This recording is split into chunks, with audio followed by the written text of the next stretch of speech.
Hamas اپنی تیاری کر رہا تھا and they let this happen. اور امریکہ کو بھی پتا تھا ہاں اور اسرائیل کو بھی پتا تھا ہاں کہ یہ کچھ تیاریاں کر رہے ہیں ہمارا جو یہ انیشیٹیوز ہیں اس کو ڈی ریل کرنے کے لیے. اچھا تو انہوں نے سوچا یہ میں آپ کو بتا رہا ہوں کہ یہ شاید اگر یہ ہو جاتا ہے ہمارا تو نقصان زیادہ نہیں ہوگا, تھوڑا بہت ہوگا, مگر ہمیں ایک موقع مل جائے گا ایک چیز کا. وہ موقع ہمیں ملے گا کہ ہم اڑا کے رکھ دیں گے غازہ کے اندر فلسطینیوں کو اور غازہ کو فارغ کر دیں گے. یہ جو اسرائیل کے جیسے کہتے ہیں نا ہارٹ آف اسرائیل ایک فورس بیٹھی ہوئی ہے جس میں حماس از پاپولر فلسطین. یہ فلسطین کا مسئلہ ہی ختم کریں ہم. اس اٹیک جب آئے گی تو اس کو کہیں گے کہ ٹیررسٹ اٹیک, اسرائیل کی موجودگی کے اوپر وجود کے اوپر یہ اٹیک آئی ہے. ساری دنیا جو ہے حماس کو کنڈیم کرے گی, اس کو ہم کہیں گے ٹیررسٹ اٹیک. ہمیں نقصان ہم اپنا ہونے نہیں دیں گے, ہم کاؤنٹر اٹیک کریں گے. اس کاؤنٹر اٹیک کے اندر غازہ خالی کر دیں گے اور بندے مار دیں گے, ختم ہو جائے گی یہ بات. آخری یہ پیلسٹائن کا مسئلہ ہی ختم ہو جائے گا, نکال دیں گے مار دیں گے ختم ہو جائے گا. یہ پلاننگ تھی. ان کو پتا تھا کہ وہ پلاننگ کر رہے ہیں, انہوں نے کہا کرنے دو, شاید ہیلپ بھی کی ہو انٹیلیجنس ایجنسیوں کے ذریعے, کرو. اور تیاری ان کی پوری تھی کہ کوئی کیا کر سکتا ہے حماس. تو انہوں نے الاؤ کیا کہ وہ ہو جائے تاکہ ان کو موقع مل جائے کہ یہ ریمیننگ جو پٹی رہتی ہے وہ جو ہے اس کو بھی خالی کرا دیں اور سیٹل ایشو ہی ختم کر دیں. وہ ایک دفعہ ہو ہی گئی ختم, 2 اسٹیٹ سولوشن فارغ. ٹھیک. دوسرا کہ جب اسرائیل نے یہ سوچا کہ اور امریکہ نے کہ جب ہم یہ کریں گے تو ظاہر ہے پھر ریئیکشن آئے گا.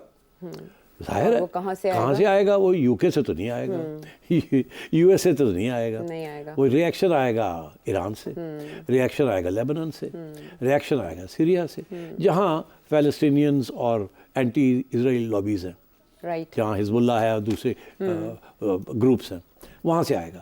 تو یہ تو بڑی اچھی بات ہے. ایک اور موقع مل جائے گا ہمیں کہ ہم ان کو بھی اٹیک کریں بیکاز وہ سگنیفیکنٹ نہیں ہے. اور موسٹ امپورٹنٹ کہ ایران بھی پرووک ہو جائے گا کیونکہ ایران بھی ہیلپ کر رہا ہے پراکسیز کے ذریعے. ساری ایشو یہی تھا نا, وہ جو جرنیل کو مارا تھا اسی نے تو ساری یہ پراکسیز بنائی تھی. اب اگر اس کو مار دیا اور اگر پراکسیز زندہ ہیں تو یہ اچھا موقع ہے, پراکسیز کو بھی اٹیک کرو کیونکہ آپ کے اوپر اٹیک ہوئی ہے, اور ایران کو بھی کر دو. ایک تیر سے کئی شکار. اس پلان کے تحت انہوں نے کہا کرنے دو حماس کو. کیا انہوں نے جو کچھ کیا وہ آپ کے سامنے ہے. انہوں نے ہر جگہ پہ وہی کیا جو ان کا پلان تھا. جہاں مس کیلکولیشن ہو گئی, مس کیلکولیشن ہوتی ہے نا جسے ہم انگریزی میں کہتے ہیں انفورسین کانسیکوینسز یا انانٹینڈیڈ کانسیکوینسز, کہ آپ کچھ ایکشن لیتے ہیں, آپ سوچتے ہیں اس کا یہ ہوگا, مگر کبھی کبھی کچھ ایسی چیز بھی ہو جاتی ہے جو آپ نے پہلے دیکھی نہیں ہوتی. اس میں کیا ہوا, اس میں 2 چیزیں ہوئیں. ایک یہ کہ ریزسٹنس جو آئی from Hamas and other Palestinian groups وہ بڑی اسٹرانگ تھی. دوسری چیز یہ کہ اتنی ریزسٹنس آئی جب اسرائیل نے اٹیک کیا, کاؤنٹر اٹیک کیا.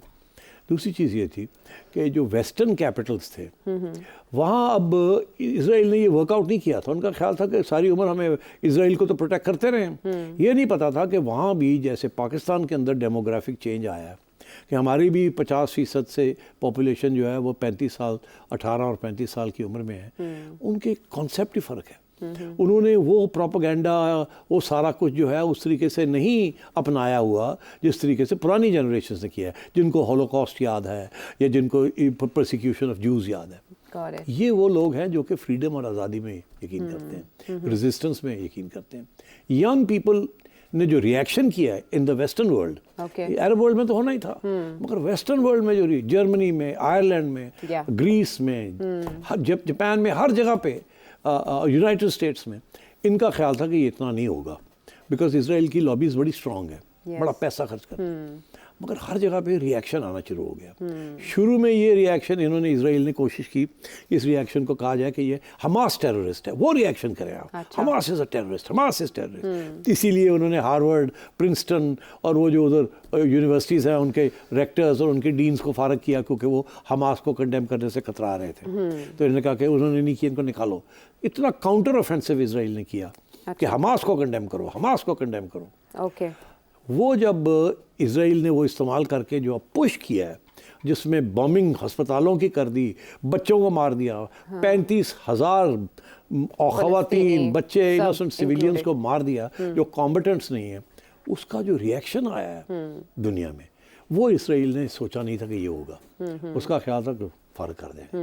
وہ ریئیکشن ایسا آیا کہ حکومتیں جو ہیں ان ملکوں کے اندر انڈر پریشر آ گئیں یس پروٹیسٹ کہ یہ کہ اسرائیل کو ایسے کیوں سپورٹ کر رہے ہیں. اور لفظ جینوسائیڈ جو ہے وہ ایک زمانے میں کوئی بندہ کہتا تھا کہ وہاں جینوسائیڈ ہو رہا ہے تو سوچا جاتا تھا کہ صومالیہ میں ہو رہی ہے یا سوڈان میں ہو رہی ہے. یہ ویسٹرن نیشنز اور ان جگہ پہ کبھی جینوسائیڈ کا کانسیپٹ ہی نہیں تھا. یہ پہلی دفعہ جینوسائیڈ کا جو لفظ ہے، wiping out an entire population, نسل کشی، یہ اب ویسٹرن ووکیبلری میں، ینگ پیپل کی ووکیبلری میں آ گیا. اور پرو اسرائیلی لوگ بھی جو ہے وہ بھی گھبرا گئے کہ یار یہ کیا ہوا ہے، تو الٹے گلے پڑ گئے. اس کی وجہ سے پھر ری تھنکنگ کرنی پڑ گئی. اچھا پھر وہ جو ری تھنکنگ ہو رہی ہے اس کے اندر یہ جو اب لیٹسٹ ڈیولپمنٹ ہے وہ یہ ہے کہ اسرائیل نے پھر سوچا کہ یار یہ تو الٹا ہو گیا، تمہارے گلے پڑ گئی ہے.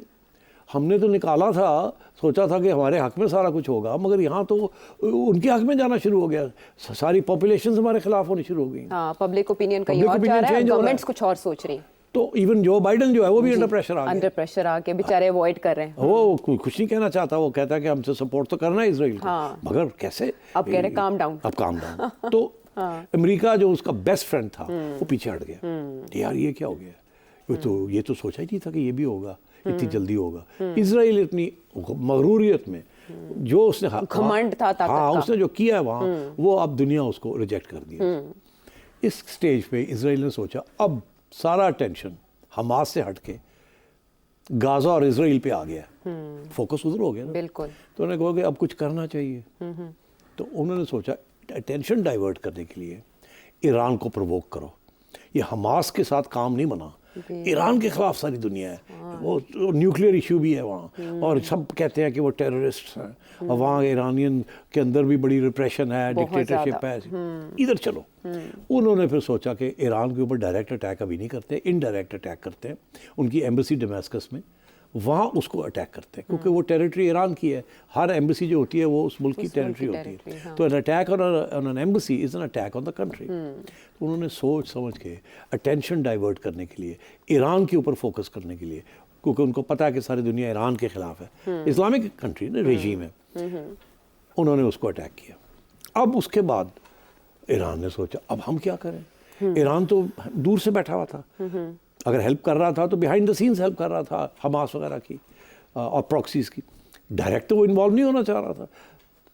تو اب کیا ہوا کہ کیونکہ اسرائیل نے ایران کو اٹیک کر دیا، چھیڑ دیا جان کے کہ اب کرو کچھ. اب وہ ظاہر ہے ان کو تو کچھ کرنا ہے، جیسے جواب تو دینا ہے، جواب 2 میسائل پاؤ گے تو 2 80 پا دیں گے. یہ تو پھر کرنا پڑتا ہے. جیسے پاکستان کے ساتھ پنگا لیا ایران نے تو جواب پاکستان کو دینا پڑا، حالانکہ وہ کوئی ایشو نہیں تھا، مگر وہ ہاں. تو ایران نے پھر سوچا اب ہم کیا کریں. یہ تو اسرائیل تو چاہ رہا ہے کہ ہم آئیں، پھر ان کو موقع مل جائے گا، امریکہ کو اور ان کو اور سب کو، کہ یہ پھر ہماری ایسی تیسی کر دیں گے. ہم تو جنگ میں نہیں جانا چاہتے، مگر ہم نے اپنی عزت بھی رکھنی ہے، اپنا آنر بھی رکھنا ہے.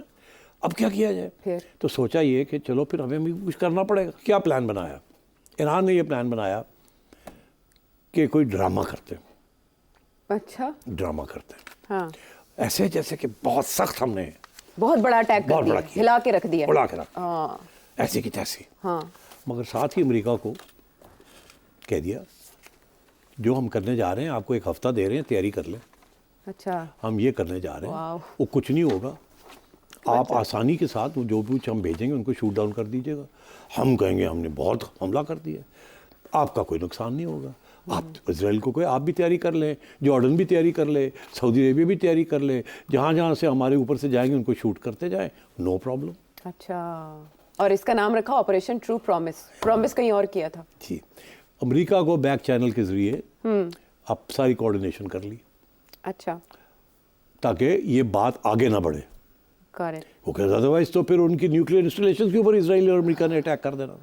اگر یہ افیکٹو ہوتی ہے ایرانین اٹیک، اور تباہی ہو جاتی جو تعداد بتا رہے ہیں، کرنا بھی تھا اور اپنے اوپر اٹیک بھی نہیں لانی تھی. تو پھر انہوں نے یہ سارا ڈرامہ کیا کہ جی 130 ڈرونز گئیں، پتہ نہیں کتنی کروز میسائلز گئیں، ڈرامہ ہو جی ایسے جیسے کہ پتہ نہیں آسمان بھر گیا، ہو گیا.